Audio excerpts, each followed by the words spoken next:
when I came here, me and my cousin Kelly came here in 2019. We came here before the year return, and I remember telling her that I'm gonna retire here.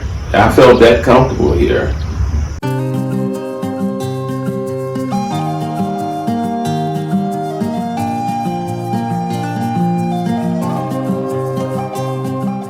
I went to a snail festival in Accra, and I realized that Ghana imports over 20 tons of snails from outside the country. Yeah.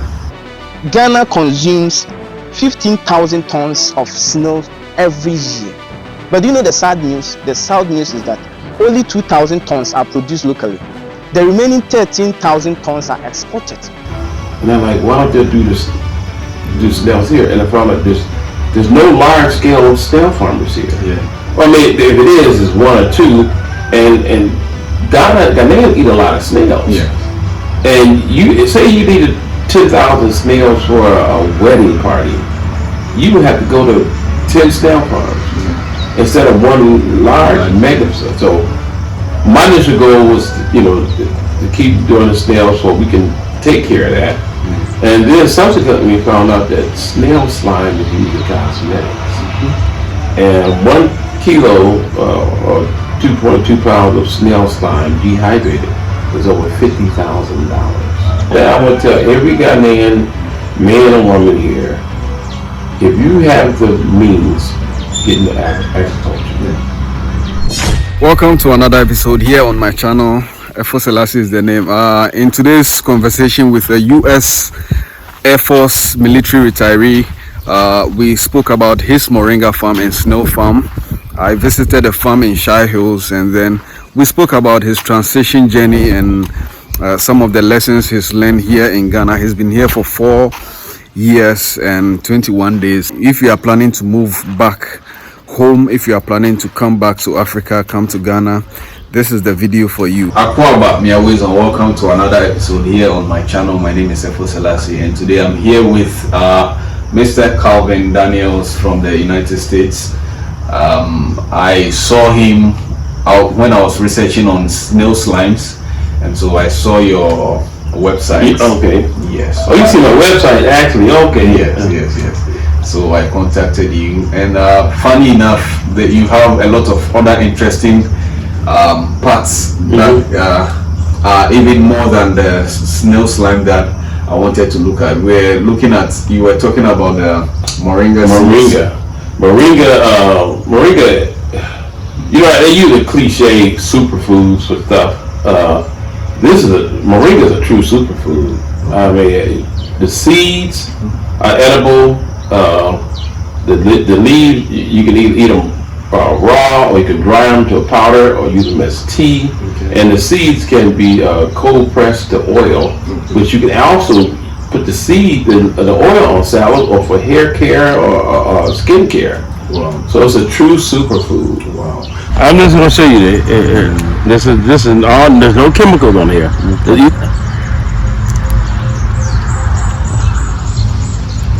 It's no bitter. I was thinking you have a bitter taste. I'll tell you what, right now, it's not a better vitamin. You can cook it, you can dry it, you can tea. Okay. I mean, we'll be getting deep into that, but for now, we want to get to know Mr. Calvin a little bit. I'm retired Air Force Master Sergeant for the United States military. Okay. And then at the retirement, I worked for the United States government as a government employee, and I retired from that. And then after I looked at my numbers, I always knew I wanted to retire in a tropical country. I'm from Ohio where it gets cold. I don't like cold weather. And I lived in several tropical countries as a military. I lived in the Philippines, I lived in Panama. And I went house hunting in Panama, and I just didn't feel comfortable there again. And then when I came here, me and my cousin Kelly came here in 2019. We came here before the year returned, and I remember telling her that I'm gonna retire here. I felt that comfortable here, and so I went back to the United States and told my family and friends that I'm moving to Africa. And then I took the early retirement from my job, and I came here. I've been here now for 4 years and 21 days now. Whoa. 4 years and 21 days. But coming here, what you've established, it looks quite huge for the period you've been here. Well, I bought the first 2 acres in front about 2.5 years ago, and then I was thinking about doing an Airbnb out here, but it's not right the location right now. So I said, well, let me get into agriculture or somewhere, and I went to a snail festival in Accra, and I realized that Ghana imports over 20 tons of snails from outside the country. Yeah. And I'm like, why don't they do snails here? And I found out there's no large scale snail farmers here. Yeah. Well, I mean, if it is, it's 1 or 2, and Ghanaians eat a lot of snails. Yeah. And you say you needed 10,000 snails for a wedding party, you would have to go to 10 snail farms instead of one large mega. So my initial goal was, to keep doing the snails so we can take care of that. And then subsequently we found out that snail slime is used in cosmetics. And 1 kilo or 2.2 pounds of snail slime dehydrated is over $50,000. And y'all just throw the slime away and y'all just eat the snails, and then the snail shells itself, when you grind them to a powder, there's cosmetic companies buy it for $80 a pound. That's what roughly right now 800 CDs a pound. Wow. Just the shells. Just the shells. Yeah. We'll be coming to all that, but let's backtrack a bit. What inspired you to move to Ghana, to want to move to Ghana? Being an African American, reason why I took early retirement because it was political. It's political racism is huge. It's sad. And when I came here, I felt like I came home. That's how comfortable I felt. I mean, I normally wear African clothes or wear, and people they don't know where I'm from. Okay. Matter of fact, I lived in England for 2 years, and I had some Nigerian guy ask me, was I Igbo? This was 30-something years ago, and they more longer than that. And I said, I'm from Ohio. I didn't know what Igbo meant back then, but now I know. I'm mostly Nigerian and Ghanaian as far as DNA percentages. Okay. Yeah, you look very African. It's difficult to tell whether you're except you speak. Yeah, when I speak, yeah. Yeah. So how has it been so far? You've been here since 2019. Yeah, well, 2021. This is the first time. 2019, 2020. It's been up and down, and agriculture, as far as selling vegetables internally inside Ghana is difficult. The market is not consistent, and selling stuff to the markets you're wasting your time. If you're gonna do something in Ghana, you gotta do it at a large scale. And sorry to say, you can't make a lot of money selling Moringa or snails inside Ghana. You got to be able to export it because a ton of Moringa oil could be $80,000. How many Ghanaians gonna spend no?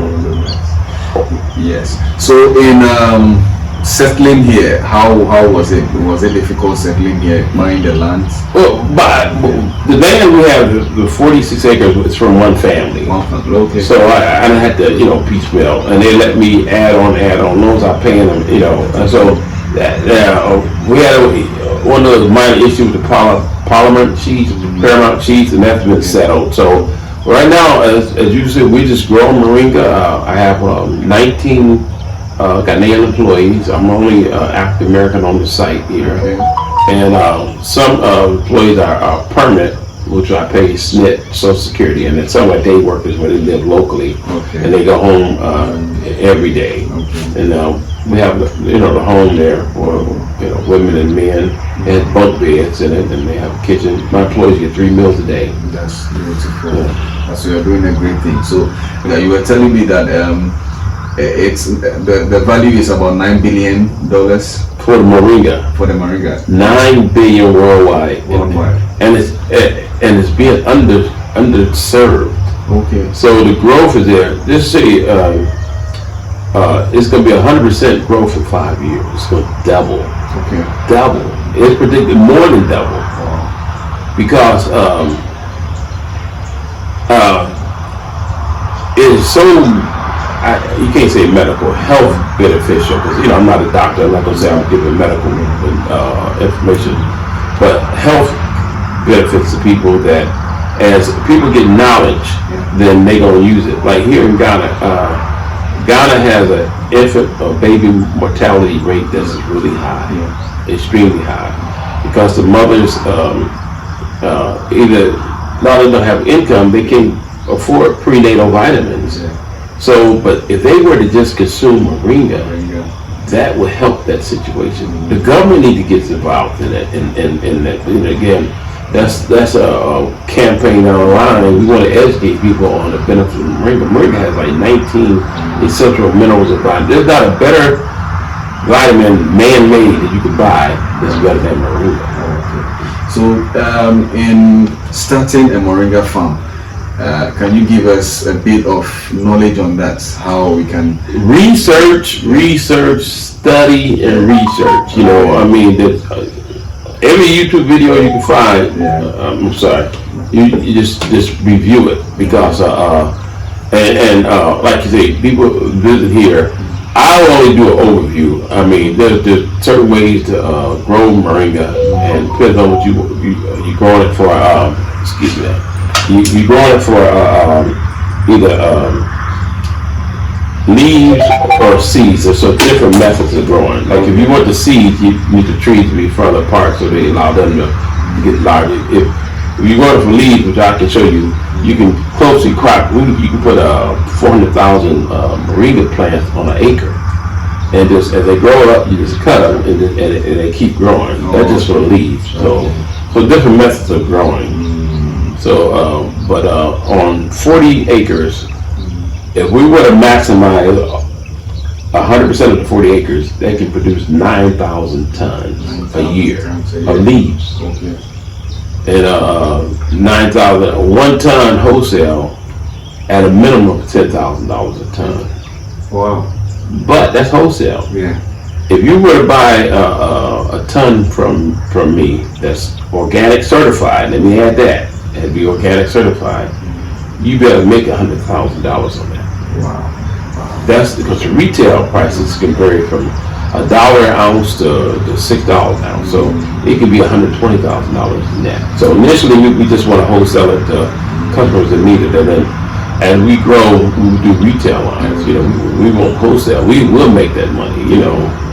So where do you sell them? You sell them to world. I mean, pick the country, agency, health food, grocery stores. I think it's going to be big in Africa, on the continent of Africa, because there are some countries who have children who is malnourished. You can put Moringa in a cracker or bread, whatever, in the powder, and it would enhance that as well. So it's huge here. It could be.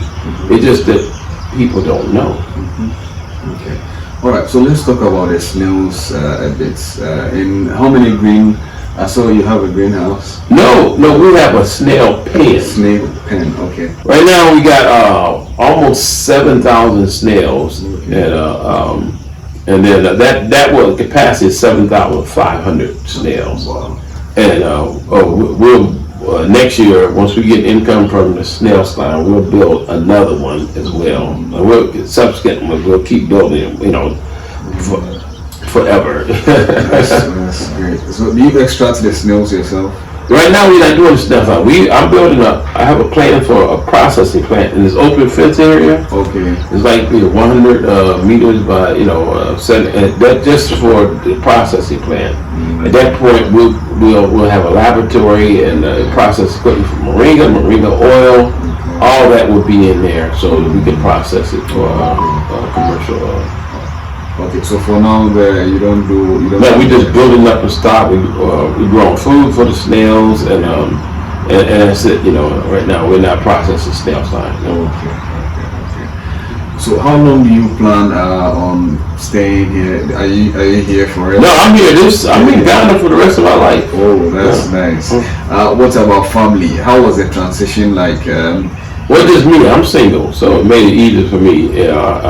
My daughter's grown. I have a granddaughter in the United States, and but no. I mean, I lived in other countries, so me moving out of the United States is seamless. I don't have any problem. You know, I lived in Philippines and Panama, so I'm familiar with power outages, and you know. As a matter of fact, the Philippine weather is identical to this. Okay. You know, so it's nothing. You know, everybody, oh, you got power outages, you got bad roads. I feel they ain't got roads. You know, in some places. You know. Yeah. So what has been your biggest shock coming to Ghana? There's things that I've been in the prior military. There's things that I don't tolerate Ghana time. Okay. You know, they do that in America too. If I tell you I'm gonna be somewhere at 1 o'clock, that's what time I'm gonna be there. If not, then I'm gonna call and let you know something happened. I don't, you know. And I even my employees, I said, work starts at 6 a.m.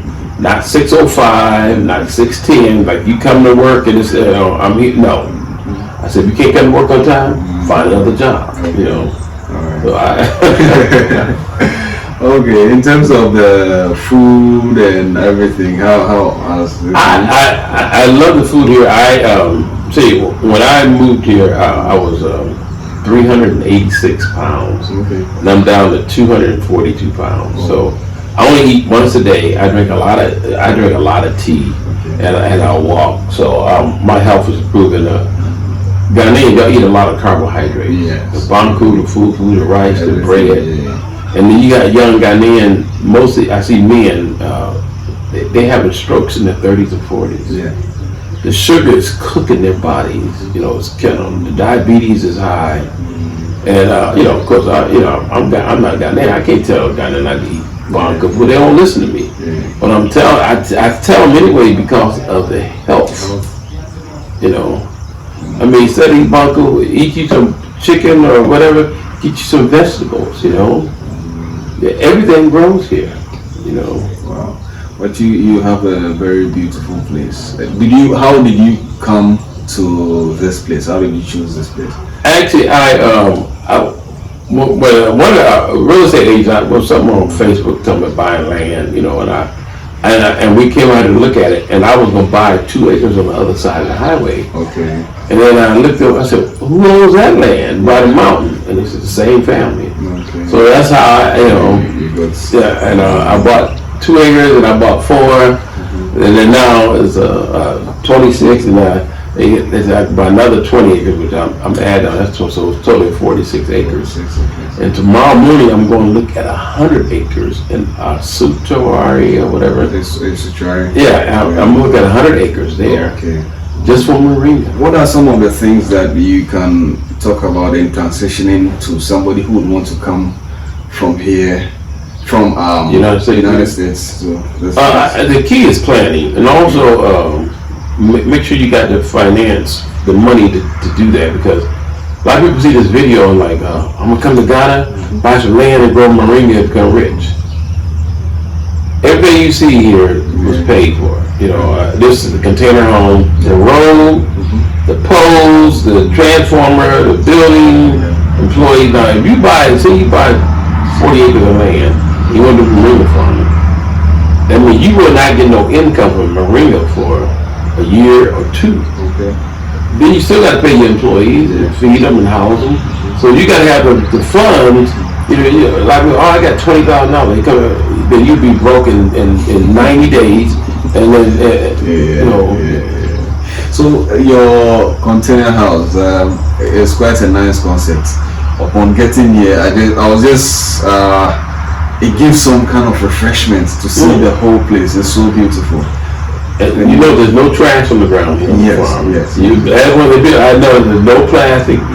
We have somebody we pick up the trash, and aesthetics. You know, we got sunflowers. You know, I even have beehives here. We got right now we got 10 beehives. I ordered 5 more because of Moringa honey. When bees feed on moringa flower, it's considered moringa honey. That's the second most expensive honey in the world. And a lot of people don't. So everything about moringa is money. So tell us about your container house. I believe there are lots of people who it's 3 bedrooms. I had that. It started about 3 years. 3 bedrooms, 2 washrooms, air conditioned, hot water. I got Starlink satellite. I got the satellite also. We got security, and also my employees got air conditioned, hot water as well. Oh, nice. Listen, I can't live here. I got air conditioned, hot water, and they don't. But no, they got air conditioned, hot water as well. They got free Wi-Fi. They got Starlink satellite while they on at work. They got free. And then we got a chicken coop for the 45 chickens. The layers. Okay. So they got land yet. When they start laying, then at the end of the week, the employees can take eggs home free. Oh. So you don't sell them? No. This is for the feed the employees. Okay. Apart from the coop, the beehives and the greenhouse, what other things do you we got about 4 acres of chili peppers on the other side. We got maize. We got cucumbers. The cucumbers for our own use and we feed the snails. Okay. And then the maize, whatever maize we do, we're gonna process it to feed the chickens, whatever. We're not, or our own use, Okay. Right now we are strictly going for it. We will sell we will process the chili peppers, but everything else is moringa. Anything related to moringa, anything related to snails. That's 100%. That's total our focus of our business. Hi, sorry for interrupting. Let me steal a minute of your time. This stunning 4-bedroom house with 2 extra story buildings sitting on a 1.5 plot of fenced land is available at an incredible price. Located in Afienya, a peaceful and serene environment, the main house features 4 beautifully tiled bedrooms, each with its own toilet and bath. The master bedroom includes a spacious area that can be used as a walk-in closet, and its bathroom is notably large. The house also boasts a spacious kitchen, a storeroom, and 3 balconies for added comfort and convenience. The 2 extra story buildings houses a chamber and hall self-contained and 3 stores in total. The compound is fully enclosed with a fence wall secured by a metal gate for added safety. The property is equipped with 5 electric meters and 1 water meter. The road networks in the area are well developed, making accessibility a breeze. This property is perfect for use as an Airbnb, a family home, or any other purpose you envision. Kindly contact these numbers for more details. Because we can become super experts on that. We ain't got to worry about, the peppers not flowering and all. We ain't got to worry none of that. Strictly moringa, Moringa and the snails. And that's it. Yeah. So have you exported some of the moringa? No, you can't export moringa unless you organic certified. Okay. That's why that's why I said that in the video. I think I said people keep looking at that. I'm gonna go grow moringa. No, if you're not organic certified, unless you find somebody want to buy it that's not organic certified, but again, it's gonna be at low cost. Yeah. I can show you exact numbers where organic certified moringa powder at a high-end level, you'll make $300,000 on a ton retail. Yeah, I mean that's huge, guys. That's huge. $300,000 is a huge money here in Ghana. I'm talking about monthly. Yeah, monthly. That's a ton. I can do. I'm doing 50 tons a month. Ooh. I'll come visit you. I'm in the next 2 years. That's beautiful. Yeah, I'm gonna tell every Ghanaian man and woman here, if you have the means, get into agriculture. Partnership. If you got family and friends, save 20,000 CDs each, and y'all can buy a bigger farm or whatever. But agriculture is gonna make the average Ghanaian here rich. This working in the office, okay, you make 10,000 CDs a month. Work on a farm, large farm, you make 100,000 CDs a month. But that stuff about farmers are for poor people or it's dirty and that. Okay, it can't be dirty. I mean, we got see them white bags over there. That's either rabbit manure or cow manure. But we want to go straight organic, and you need matter like that plants to kind of feed. It's not every day, but. So did you foresee everything happening before? Well, I I have a 3-year plan, and it's fluid where I can change it, but I'm going to execute it. We built a pond there that holds 500,000 gallons of water. Okay. I did a trench along the mountain, and then when it fills up, it flows down to the so we got water, and I got 3 boreholes as well. So no, I mean, yeah, I'm thinking big because if we're making the money from Moringa and the snails, then I want to acquire 100 to 200 acres of land. Besides the 100 acres I'm looking at Sunday, I want to do a banana farm. Okay. The biggest banana plantation farm in Africa is in Ghana. Okay. And it's not owned by Ghanaians. It's owned by Europeans. Wow. That's crazy. I think the biggest juice manufacturer on this side of the world is in Ghana. Blue Skies. Blue Skies, yeah. Owned by Europeans. What do you think is the problem? Well, the Ghanaians, the ones who, of course, you got to have resources, money to build that. And the Ghanaians who have got money, their mentality is, I'm not going to do agriculture. This is for poor people. And yet the Europeans come here and they do agriculture, and they feeding the world, and they making billions of dollars off of Ghana. Because if you got a mango farm, you sell your mangoes, you're not getting a lot of money. But then they process your mangoes, turn their juice, they make their money. You tell me Ghanaians don't know how to grow, don't know how to grow bananas here? I know you know how, but you may not have the knowledge to do it at the commercial level. But every guy, I don't know, 70% of the Ghanaians I meet them went to college. They got educated, they just don't. But first time I tell a Ghanaians about do a large farm or the resources, I have investors. I communicated with them and they came on board. Ghanaians can do it too. In America, African American, we don't work together. Right. I find out Ghanaians don't work together either. Yeah, we don't work together. I thought my mentality that I'm coming to Africa that people would be a little bit more closer. That's what I was thinking, and I find out that's wrong. Yeah, I believe most of us don't trust each other. Yeah, and we have this ownership mentality where we want to own everything by ourselves. Y'all don't share information. Yeah. I people talking about, you telling anybody about Moringa, blah, blah, blah. I'm like, if you did a Moringa farm, 46-acre Moringa farm next door to me, we still would make millions of dollars. Yeah. The market, I think the numbers gets away from people. When it's a $9 billion market and it's going to double it, more than double to $19 billion. If you're processing 100%, and we making 500 million, I'm making it's not going to affect, But you got to think worldwide, You can't just think I'm just selling in Africa, I'm just selling in Ghana. No. There's 4 people who reach out to me from LinkedIn. They want 10 tons of organic Moringa a month each.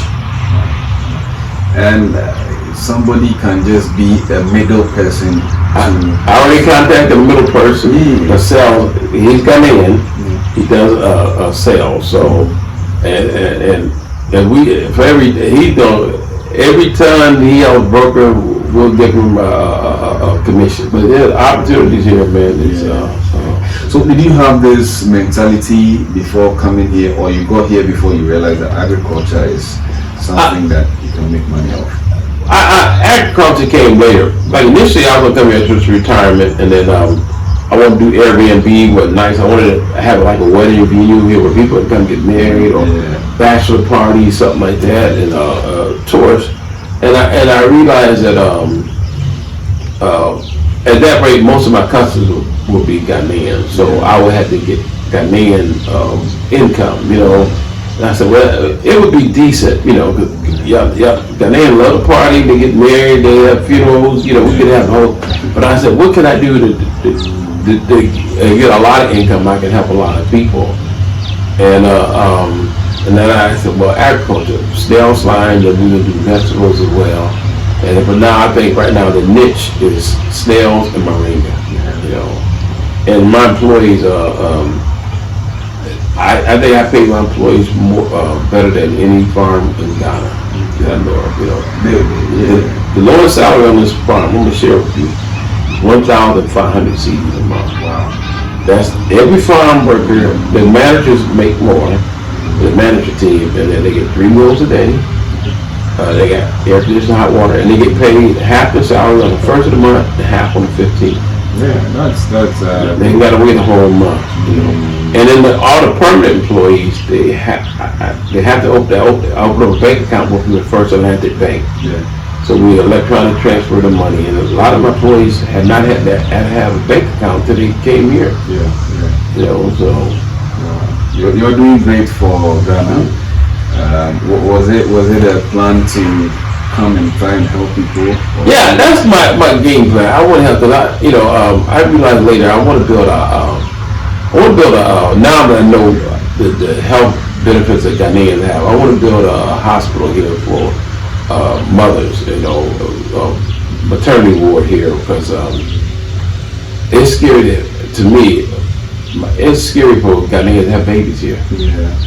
Because Ghanaians with money, of course, they can get the health care. But what about the Ghanaians in the villages? They can't afford prenatal vitamins. So it has to be a program. I want to be able to finance a free hospital, maybe a 50-bed hospital, where the women they can have babies. And I want to do a school. I want to do an agriculture school. They have to learn about math and science and everything, but they have to learn about agriculture as well. Yes, that would be very cool. Every desk will have a computer. They can't take them home, but they have a computer because everybody, a lot of them are working not computer literate. You know? But you guys coming from the United States, from outside, coming into Ghana, you're making agriculture look attractive. I find it amazing. Something you do every day. Unless you're fat, I only eat once a day, is eat. Where do you think that food coming from? From a farm. Or they flying it in from outside, basically for somebody's farm.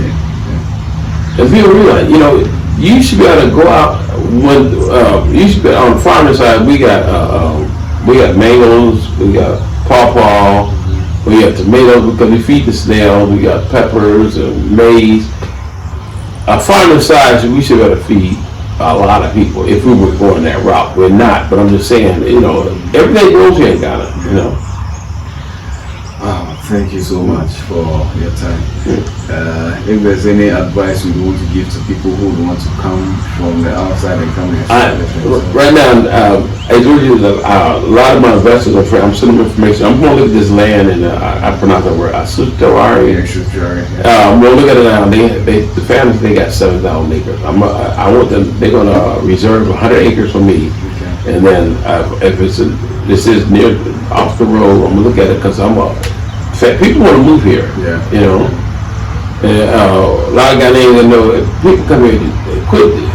Every American is not rich. So, and as soon as they hear your voice, they triple the price. Then you lose customers. We got, of course our income is probably better than a lot of Ghanaians, but we're not rich, It's just, the concept, so, I mean, fair is fair, of course, if you sell your land, you want to get a good profit for it,